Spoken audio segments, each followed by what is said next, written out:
ever let you down. Instead, I can't get back on solid ground. We sinking now. I'm thinking, how did it ever get this far? Can we turn around?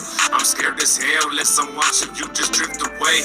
You're watching me, and I'm. This is kind of like a moment that a lot of yous have been waiting for.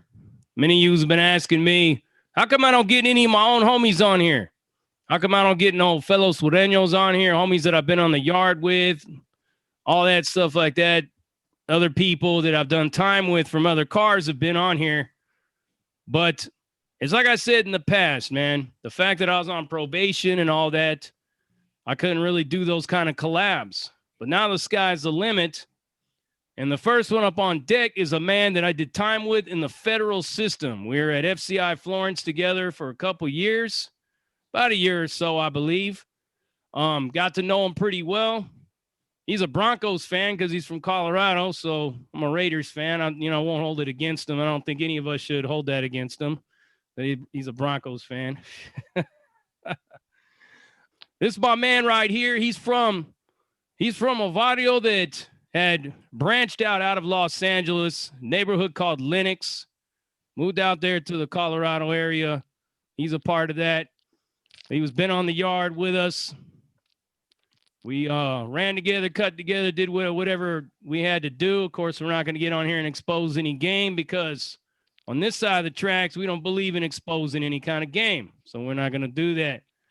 But without further ado, I'd like to introduce to you my man, who's also in the recording business. He's putting some tracks together. We're going to be putting his music out there so that some of you can enjoy it. He's going to also provide some of the links to where you can access his music. Please feel free to share it, get it out there. Maybe we can get this man some exposure. He can start doing some big-time collabs with some of the other bigger names in Chicano rap and everything that's out there. Without further ado, I'd like to introduce my man, Kilo, Mr. Key Perez. What's cracking, homie? It's good to see you again. What's up, big dog? Chilling. Been a minute, huh? Yep, it's been a little bit. Been a minute since we've been up on that yard over there in Florence.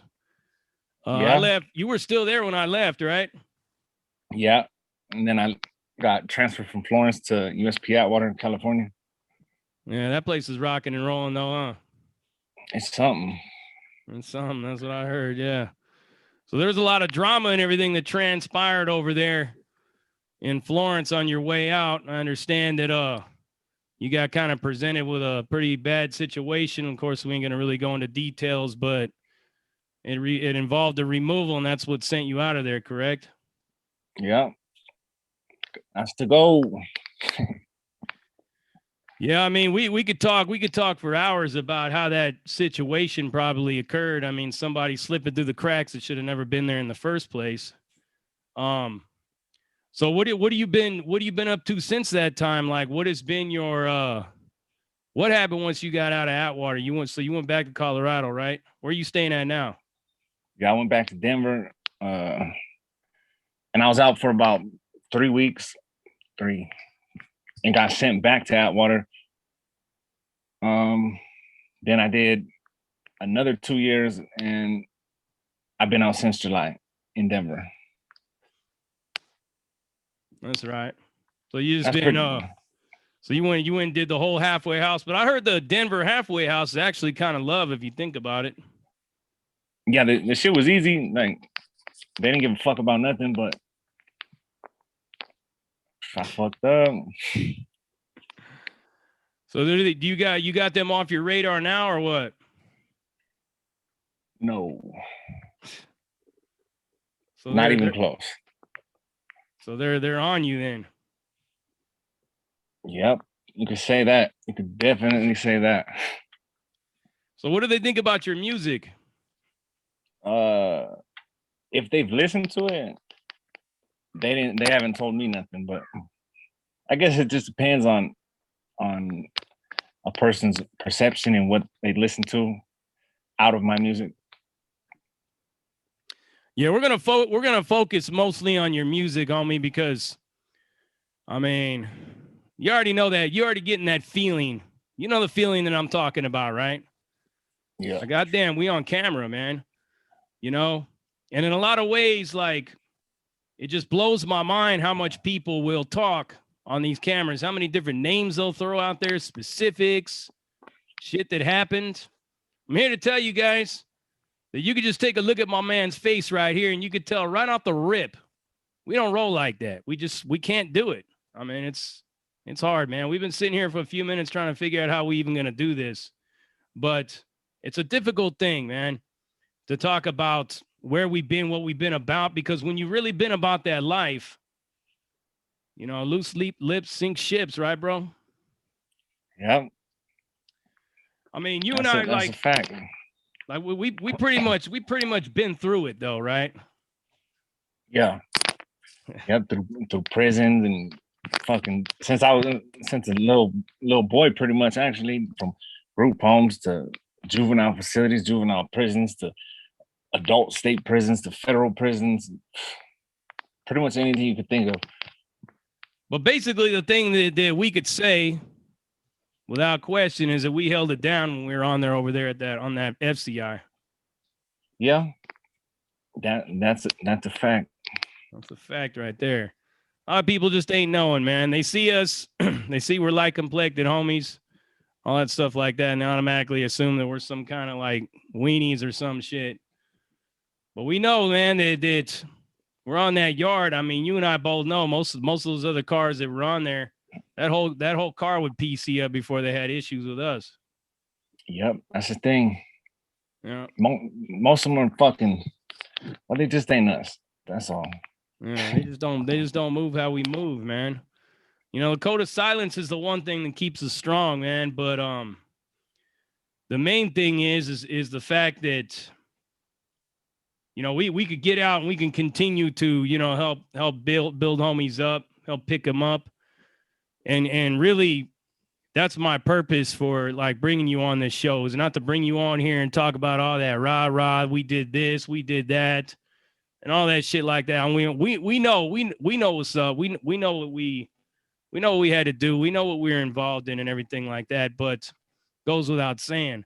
But the main thing that I like to try to focus on now is the fact is, as you know, as I was getting older when I was in there, shit, I was already in my 40s by the time you got there.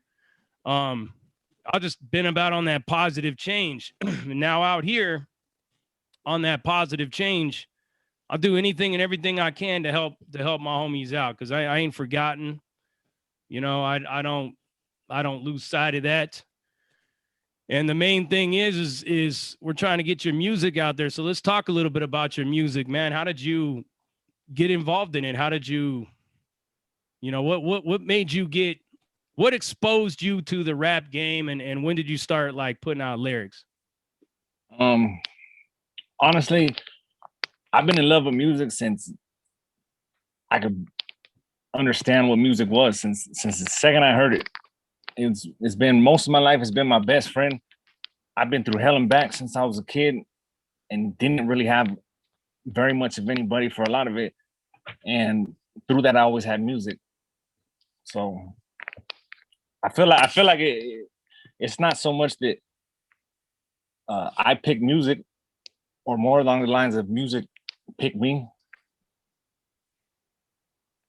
So we could talk a little bit about what you were thinking with some of your tracks. A lot of your music is like it ain't all that mumble rap bullshit. It ain't all like, I don't know, man. It just got a different vibe, man. It has a different kind of a flavor. It has more of a, it's not completely ignorant like the shit on the radio. Nah, man. It doesn't sound like some weirdo shit. You know what I mean? Like just putting a bunch of words together just because they sound good. Like put a cat in a hat and we're going to hop on the top and we're going to bop until we diddly bop, bop, and bop it a bop, bop, whatever the fuck these people are talking about. But your music is a lot different. And it kind of like brings me back a little bit to the 90s in a certain way, but your style is actually more modern, but you can hear yourself clear. We got a couple of your tracks. We're going to be putting them on this interview right here, but let's talk about a few of them in question. So Before the Storm, it sounds like it's a mix of some, heartbreak, maybe some good times, and then the bad times. So let's talk a little bit about Before the Storm. So I guess this kind of goes back to your question about how are you doing? Are they on your ass or not? Right. Well, I fucked up to the point of where, well, I'm fucked. So even I have to go back to prison. That's the thing. That is a fact, an absolute fact. And it's just a whole entire mix of different emotions from people that stop talking to you when you start fucking up, and just different realizations of the music you gotta face. Because you actually ended up on Denver's top 50 most wanted at one point in time, right? I was on there. That is the thing. So is that what sent you back on the violation, or was that your primary your controlling case? Nah, that was my original case. So that got you put in there. And how many years did you get on that? 4.5, and so far on 4.5, I've done about 6. However the fuck that makes sense, but I've done about 6 on 4.5. So did you have like a bull-legged state and federal case? Nah, but the feds, the violations, they hand you more time. So like right now, I have not technically broken a new law, and somehow I'm gonna go in front of a judge and get sentenced and get another sentence for not breaking the law, but just what they feel was not fit for society or whatever their standards are. So you're actually going back to court again? Well, I did, to be completely. I mean, I was in a fucked up situation, and I didn't really have much of a choice. The person that I've been with during this time, all that, had recently went into like a detox rehab for heroin, and I was fucking up on my own, and they were gonna send me back anyways. And in my heart, I said, well, if I just go back, imagine what that's gonna do to her. You're gonna step out of detox, and I'm not gonna be there. I'm gonna be back in prison. Ain't no fucking way that she's gonna continue down on a good path. So I thought I was making the right decision by doing this to try to help her, but it didn't work out very well. Doesn't make any sense why but that's how they do us. You know what I mean? That's how they do us because of what we are, homie. Sureños and everything. We get treated the worst, it seems, by the system. Whether it be parole, probation, IGI, SIS, whatever. I mean, it seems like that they go hard on us more than anybody else. And here you are, you say you ain't even broken no laws or anything like that. We're in the middle of a freaking pandemic, biological weapon plague that's obviously running rampant in these prisons. Why would they even want to put another person in there for some shit that ain't even law related? Some technical bullshit. I don't even know if they're even supposed to be doing that anymore, but they'll do it to us. They'll definitely do it to us. I feel like they get off on that shit. Like, I don't know. They pick and choose. Like say we have 100 people, right? And out of those 100 people, 50 of those people are gonna have amazing lives. We're not gonna fuck with you, but there has to be 50 that are gonna be sacrificed. They're gonna have to go through this, because how else is everyone else gonna get their fucking paycheck and feed their kids at the end of the night? That's why, if you notice in the system, it's always the same people. They just recycle us. That's all. And I mean, so it wasn't in relation to any kind of a dirty test or anything like that. Just some bullshit, basically, right? Nah, that's what I was saying. I got a hot UA, and I was gonna get sent back. And in hindsight, I probably should have just bit the bullet and fucking went, because I would have gotten a lot less trouble, I think. But I don't know. I've never been the most rational thinker, and I thought I was doing the right thing, but fuck. That's life, man. You fuck up. Sometimes things go your way, sometimes they don't. But you just gotta fucking get back up. It ain't how you fall, it's how you get back up. Because I fall all the fucking time. Well, you're still young too, man. I mean, that plays a factor as well. I mean, you're like 33, 32? 33. Yeah, 33. You know, I mean, it's like people don't realize how hard it is. You know, once we get out and they put all these unrealistic expectations on all of us, you know, and then next thing you know, man, it's this shit's happening, you know. But yeah, like I trip out on that shit, right? Because for me, like this time, I got a hot UA. Fucking phone. So if you look through my records and everything, I've had consistent. All my shit's either been violence, which has been gang related somehow or the other, or some sort of substance issue. I've never been once offered fucking treatment. None of that shit. Fucking, it's just prison. That's it. Like right now, I got a hot UA, so they're gonna give me a minimum of a year in prison. What the fuck is that? How's that gonna help anybody? Never does, man. It just makes the situation worse. But I mean, I always thought, well, what they told me, because I remember there was once upon a time where they told me that I popped top for fucking THC. Like when I was barely on probation for about 4 months. I said, no, that's impossible. It's impossible. I ain't done nothing. I wasn't even kicking it with nobody. Like I wouldn't go around anybody or anything. I wouldn't let anybody get in my car if I knew they were dirty or whatever it was. I did everything in my power to avoid everything according to the Uncle Polly philosophy of I ain't doing nothing while I'm on probation. It's like Uncle Polly ain't doing nothing like he's on parole. So I subscribed to that philosophy and I lived it.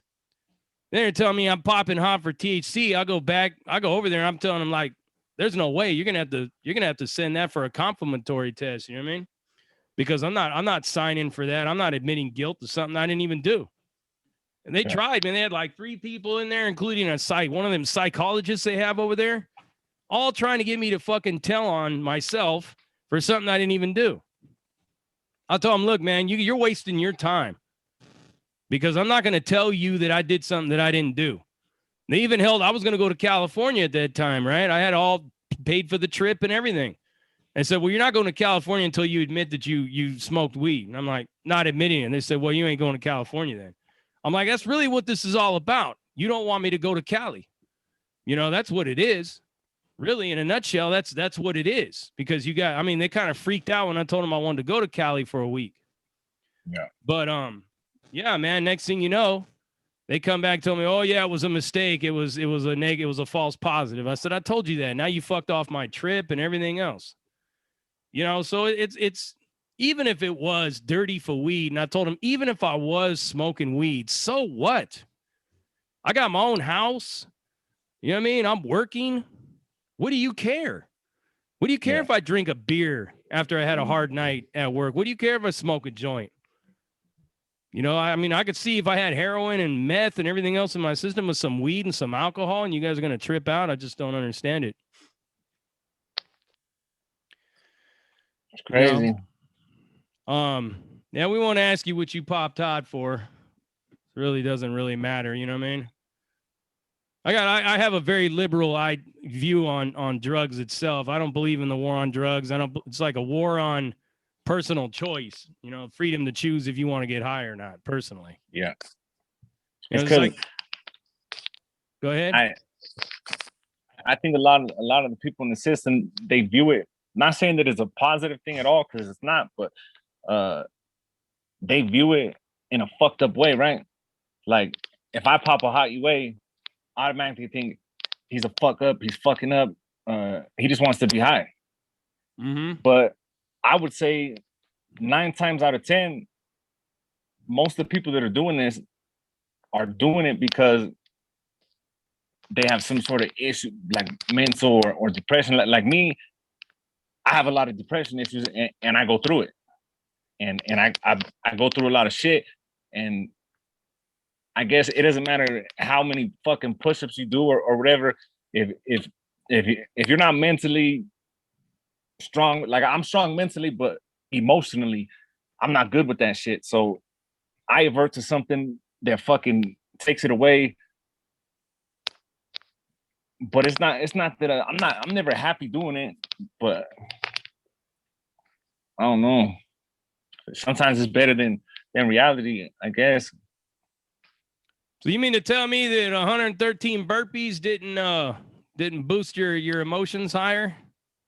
No. It's an old fucking myth, bro. It's always been a myth. I mean, you might like subconsciously like give yourself a placebo sugar pill. Yeah, man, I feel great, man. I just did all this working out. But that's because your heart rate's going, everything's going, got them all the adrenaline, everything flowing, all the endorphins moving. But the minute that shit slows back down, you're back to square one. I've had all kinds of dudes that were stress cases with me over the years. I had this one guy, that's all he did was worked out. And he's like, if I don't, I'm going to get mad. I'm like, you're mad anyways, all the time. Yeah. So I guess it ain't working for you. Maybe you should try getting on some hot meds or something. But, we can't do hot meds. But yeah, it's always been a long running joke.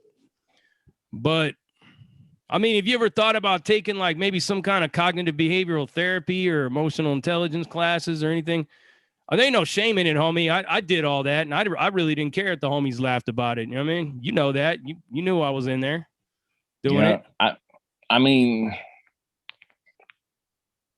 yes and no. Like, if I was to take some sort of class or something like that, because there's nothing wrong with bettering yourself, especially if the self that you're bettering is a self like mine that no matter how hard you fucking try, you fuck up. You always fall. Like you got 2 left feet and there ain't shit you can do about it. But I just never believed in so much as doing it in prison. Like I'll go sit in one of those classes and every last bit. I mean, there's individuals, yeah, they're real genuine and that's what they want. But every last bit of that shit just feels fake to me. But like I said, there is individuals that are in there for the right reasons, and just my heart's not there. So I'm gonna go sit in there to get a certificate, and a certificate to me is another piece of paper. Like, what's it really gonna do? I'm not gonna send it home to my mom and say, "Hey, look what I did in prison." To be real with you, I never sent a single certificate home to my mother when she was still alive. I told her from the rip, I said, I'm doing this to show you through my actions, not what it says on a piece of paper, not what I'm saying while I'm inside. I chose to do it while I was in there because I felt I didn't have any other choice. Because I was, like I said, I was like you for a long time, man. You know what I mean? I was going in and out, man. Finally, 38 years old, going into the feds for the first time. After going in and out of the CDC in California ever since I was 19. You feel me? Like something had to change, man. Nothing else was working. My mindset wasn't with it. I mean, I had all these racing, like angry, violent, resentful thoughts and everything like that against anything and everything in the whole entire world, man. I blamed the rat that put me in prison, all this stuff, man. And I said, look, I am not prepared to get out. There's no way that if you release me tomorrow, am I going to fucking make it? Not going to make it. And I know, man, I'm going to do this RDAP. I'm going to do this doing time with the right mind, this college program, all this stuff. I know a lot of homies are not going to understand it. They're not going to get it. But at the end of the day, it wasn't even about them, man. It was about me because none of them people are going to do nothing for me when I'm in a situation where I'm struggling, where I might be on the run, where I might be down and out and dirty and, riding with heat on me and everything else, And it gets to the point to where, like, you just have to, at one point in time, you just have to, like, basically walk the walk with this. You know what I mean? I'm not a piece of shit. I'm not a rat. I'm not a PC. I'm not a dropout. I'm not a lame. I'm not going to run off the yard. I'm going to stick it out all the way to the end, even if these fools kill me. I was influenced by some shady. So if you find a guinea pig inside a microwave, it ain't my fault. I was a child raised in violence. Oh, muerte is the code. All real gangsters keep it silent. Shut your motherfucking mouth. I was influenced by some shady. So if you find a guinea pig inside a microwave, it ain't my fault. I was a child raised in violence. Oh, muerte is the code. All real gangsters keep it silent. Shut your motherfucking mouth. Ain't no talking. If I catch a case, I'll do the time, that's fine. I can handle mine. 10 toes down up on the front line, main line. I ain't never hid behind no bats behind the wall. You better ask somebody. Boy, I got some big ass fucking balls. And I ain't never ran up, been afraid of shit. Banana clip will get your click hit real quick. Better tuck your flag and run away. This is your fucking judgment day. In the end, it won't be okay. Better watch how you be talking. I can tell you think you hard by the way that you be walking. I be stalking pussies like you on it daily. In my pocket, the 380 people saying that I'm crazy, I've been bad since just a baby. Don't you wish ain't no way that you'll persuade me to trade these horns for some wings. Addicted to the evil things at night and dreams. I hear the screams of victims as they slowly die, crying, stuck in purgatory. Boy, don't you ever try to come and fuck with me.